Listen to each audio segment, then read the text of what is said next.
আজি আকৌ আমাৰ অকণমান ভাল লগা মুহূৰ্ত আপোনালোকৰ লগত শ্বেয়াৰ কৰিবলৈ আহিছোঁ। এতিয়া আমি গৈ আছোঁ মানে শলকবাৰীলৈ। এয়া হৈছে শলকবাৰী বিহু মঞ্চ, আৰু বিহু যিহেতুকে আগদিনা আছিলে সেইকাৰণে সামৰা মেলা কামবিলাকো কৰি আছে আৰু লগতে আকৌ পুৰস্কাৰ বিতৰণো কৰি আছে।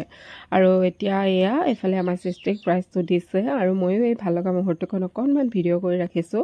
আৰু এয়া হৈছে অসম জাতীয়তাবাদী যুৱ ছাত্ৰ পৰিষদ মিংমাং আঞ্চলিক সমিতিৰ উদ্যোগত শলকবাৰী উদীয়মান যুৱ সংঘৰ সহযোগত পতা বহাগী সন্মিলনত আমাৰ সৃষ্টিও যিহেতুকে মোৰ কৰি নাচিছিলে আৰু তাৰে এটি প্ৰাইজ পাবলৈ সক্ষম হৈছে।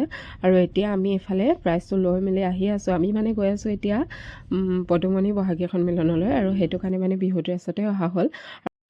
প্ৰাইজটো আকৌ ভালকৈ মানে তাই প্ৰথমতে চাই লৈছে, তাৰপিছতহে মোক দিছে, মানে যিহেতুকে বহুত ভাল লাগিছে আৰু লগতে আমাৰো বহুত ভাল লাগিছে। আৰু এয়া হৈছে একোটা বহুত ভাল লগা স্মৃতি, সেইকাৰণে অকণমান ভিডিঅ'ৰ পৰা ৰাখি আপোনালোকৰ লগতো শ্বেয়াৰ কৰিলোঁ। আৰু আপোনালোকেও আশীৰ্বাদ কৰিব যাতে আগলৈও এনেকৈ আগবাঢ়ি যাব পাৰে।